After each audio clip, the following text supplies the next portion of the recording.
All right, diving in. Today we're taking a deep look at championship bodybuilding by Chris Aceto. Yeah, this one's a classic. You know, you mentioned that you wanted to go through this one to kind of get a grasp on like all the little things you got to get right to get to that peak physique. Absolutely. And whether you're thinking about competition or just pushing yourself to the absolute limit, this book is like the Bible.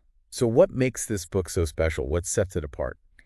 Well, for starters, Aceto doesn't hold back on the details. He Yeah. covers everything. We're talking training, how to use aerobics strategically, nutrition plans down to the gram, the whole pre-contest dieting phase, and he gets into like carb cycling and all that. No. He even covers controlling body fat and how to use supplements wisely.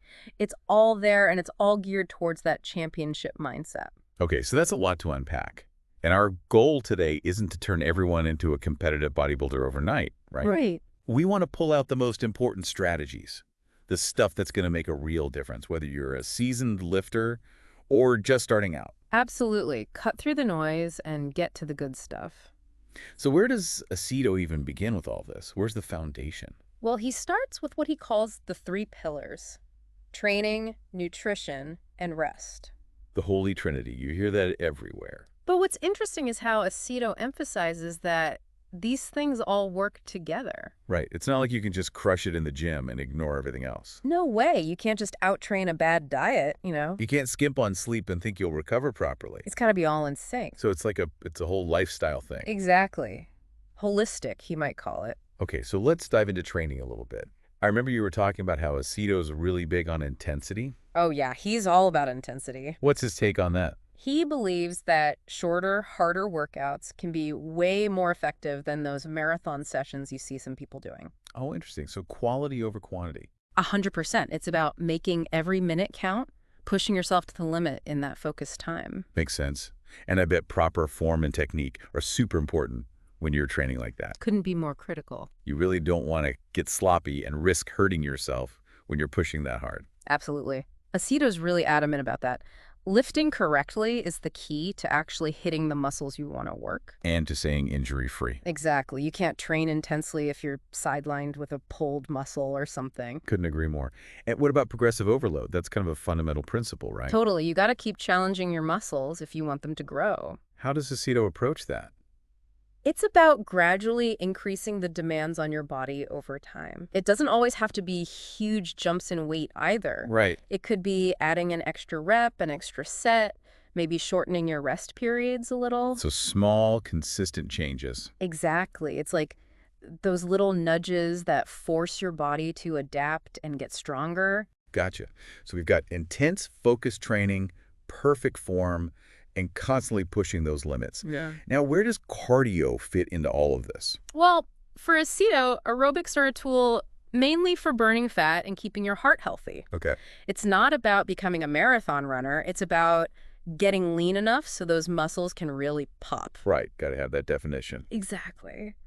But he also cautions against going overboard with the cardio. Yeah, I was going to ask about that. Why is that? Too much cardio can actually start to eat away at your muscle mass. Really? Oh, wow. Yep. Your body can start breaking down muscle for fuel if you're doing tons of cardio and not eating enough to compensate. So it's a balancing act.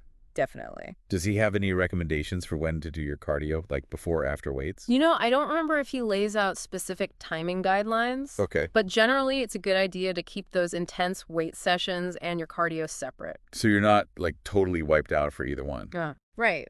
You might do cardio on your off days from lifting or maybe after your weights, but it depends on your individual recovery and goals, of course. Gotcha. So let's switch gears and talk about nutrition. That's kind of the foundation for everything, right? For sure. And Aceto really dives deep into the big 3 macronutrients: protein, carbs, and fats. Where does he stand on protein? Protein is essential. It's the building block of muscle. And Aceto really emphasizes its importance for muscle repair and growth. Especially when you're dieting down for a contest, protein's key. Keeps those muscles from breaking down. Exactly. It protects your hard-earned muscle when you're restricting calories. Yeah, that makes sense. What about carbs? Carbs are your primary fuel source. Aceto sees them as crucial for powering those intense workouts and replenishing your energy stores. Okay, and fats. I feel like fats sometimes get a bad rap.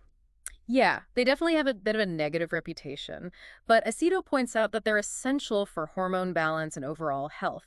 They play a huge role in keeping your body functioning properly. So you can't just cut them out completely. Nope. You need them, but in the right amounts. Right. And it seems like Aceto's really big on individualizing your nutrition plan. Oh, absolutely. He understands that there's no one-size-fits-all diet. Right. What works for one person might not work for another. Exactly. Your metabolism, your training intensity, your goals, all that factors into what your nutrition should look like. Okay, so let's move into some of the more advanced stuff. What about pre-contest dieting? That's a whole other beast. Yeah, it's getting into the nitty-gritty. The goal here is to get as ripped as possible while holding on to all that muscle mass you've built. So it's like showcasing all your hard work. Precisely. It's about revealing that sculpted physique that you've been working on for months, maybe years. I imagine it's not just about starving yourself, right? No, that's where it gets tricky. Aceto advocates for a gradual calorie reduction so you don't crash your metabolism. Yeah, I've heard that can really backfire if you go too extreme. Absolutely. Slow and steady is the way to go. Okay, and what about manipulating those macronutrients? Does that come into play here? For sure. In those final weeks leading up to a competition, Aceto gets really strategic with how he adjusts protein, carbs, and fats. Like fine-tuning everything. Yep. Protein usually stays high to protect muscle mass, while carbs and fats might be cycled or adjusted to really dial in that physique. I've also heard about bodybuilders manipulating water intake before a show. Oh, yeah. That's a real advanced tactic. Used to get that super shredded look. How does that even work? It's about influencing how much water's stored under your skin, which can make your muscles look even more defined. But this is definitely not something to try without expert guidance. It can be risky if you don't know what you're doing. So not for the casual dieter. Not at all. Okay, let's talk about carb depleting and loading. That's another one I've heard thrown around. Yeah, that's a classic bodybuilding strategy to get that full, pumped-up look on stage. So how does that work exactly? You start by depleting your muscle glycogen, which is basically stored carbohydrates. You do this through a low-carb diet and some intense training. So you're basically emptying the tank. Exactly. And then you hit your body with a big surge of carbs. And that makes your muscles super full. Exactly. The muscles store more glycogen than usual, which makes them look bigger and rounder. But the timing and the type of carbs you use are really important for this to work right. Gotcha. So you can't just, like, eat a pizza and call it a day. Not quite. Okay, let's talk about something that's relevant to everyone, not just competitive bodybuilders. Controlling body fat. Yeah, that's the foundation for really seeing those muscles. You could have tons of muscle, but if it's hidden under a layer of fat, it won't matter. So how do you go about getting lean? It comes down to a consistent diet that puts you in a calorie deficit and an exercise plan that helps you burn fat and hold on to muscle. And of course, cardio can help too, as long as you're strategic about it. It's not a quick fix. It sounds like it takes time and dedication. Consistency is everything when it comes to body fat control. There's no magic bullet. Okay, last but not least, supplements. What's Aceto's take on those? Aceto sees supplements as just that. Supplements. They're meant to support your training and nutrition, not replace them. So they're not a magic solution. No, they're like the supporting cast, not the main actors. Makes sense.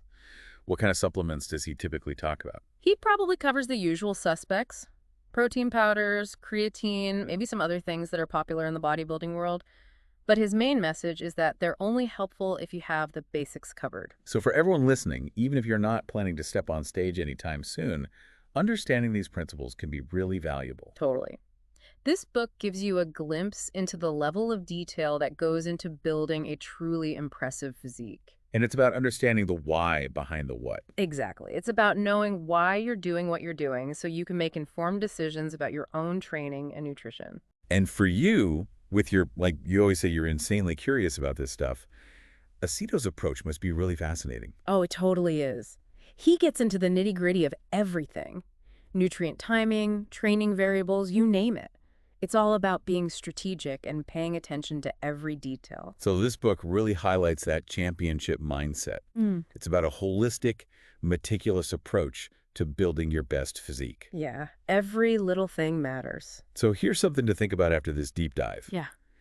Given all this talk about individualization and advanced strategies, What parts of your own training and nutrition could you approach differently? Could you benefit from getting a little more data-driven, a little more strategic, like a true champion? That's something to chew on. Food for thought. Literally! Thanks for joining us for this deep dive. Anytime. Until next time, keep pushing those limits Very hungry. and stay informed.